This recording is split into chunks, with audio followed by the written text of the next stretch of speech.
The Bulls traded Ayo Dosunmu for this monster. I'm being sarcastic here. Rob Dillingham, of course, he is a guard, and he's headed to Chicago. What can he bring? Let's talk about it. Get the lowdown on one of the most iconic basketball teams in the world.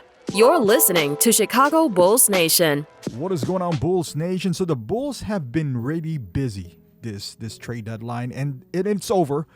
After this video, I think this is... Oh, I got Nick Richards to do.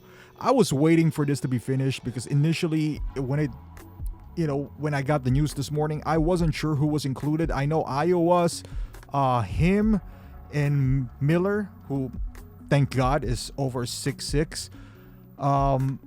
We rerouted some guys, but for the most part, it's complete now. Well, it is complete now. I still got to make a video about Richards. There's mixed reactions about Bulls fans about the trade today, and I get their sentiment. Wasn't happy about this as well. I understand why they did it. I don't agree with their rationale. But Dillingham is a top 10 pick. Minnesota traded up to get this guy. And a year later, they gave up on him. I don't know a whole lot of him to formulate a conclusion. All I know is he's a small guard. I think he's 6'3". He looks really tiny as well, frame-wise, body and all that stuff. He got buried in the bench in Minnesota, which is kind of weird because they're looking for a point guard and they have him in-house. And they traded first-rounders to go up to pick him up. So I don't understand why they were on a search. Not only that, they paid 4 second rounders to get Ayo Dosunmu. Now, I'm going to separate the deal from the player itself. So this is the type of assets that AK is looking forward to because they were able to be somewhat successful with Josh Giddey, with that project kind of thing where it's a distressed asset. Now you're going to get a high upside player, which I don't disagree with that notion. What I do disagree about is the position that you are picking him up with. I get Ivy. You get Ivy, he's a shooting guard. He can play along Giddey. It's a good, I guess project, so to speak. But now you got Tre Jones for 3 years that you already built a rapport with, who's a better defender. He is a little bit taller, but Tre Jones is tough. Now, we already know their pairing with Josh Giddey kind of works. And now you put in Ivy, a scoring guard. You still have, to be fair, you still have Sexton and Simons in here. I'm assuming they're both going to be gone at the end of the year.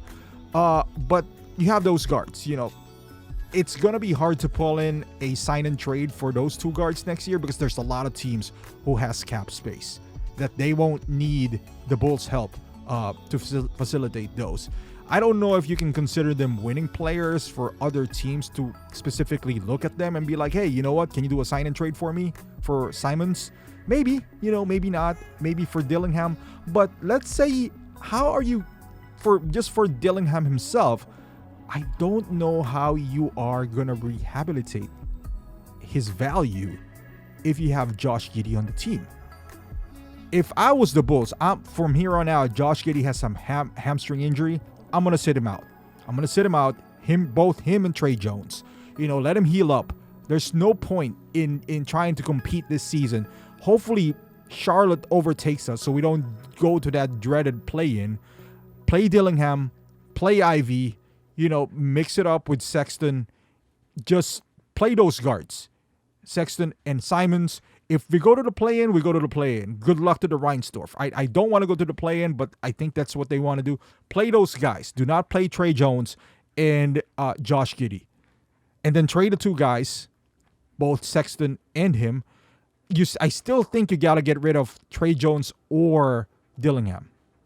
I still think you got to get rid of one of those guys. If you're looking for upside, obviously Dillingham is younger. He has more upside than Tre Jones. Tre Jones is a, quote unquote winning player. That's why you want to sit him down.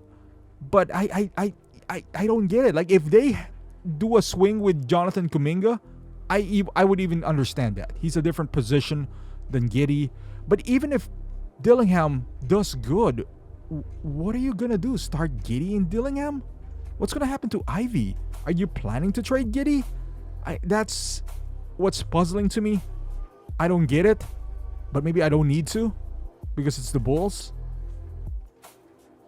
I don't know, but the player itself, I'm not too high on him. I'm not gonna lie, I'm not too high on him. Although I do acknowledge the fact that maybe there is something in there. Maybe you can play him this next 30 games, unlock something, and maybe at that point trade Trey Jones, make him the backup, and then keep Ivy, him, and Giddy, or maybe even one more if you really want to. I don't.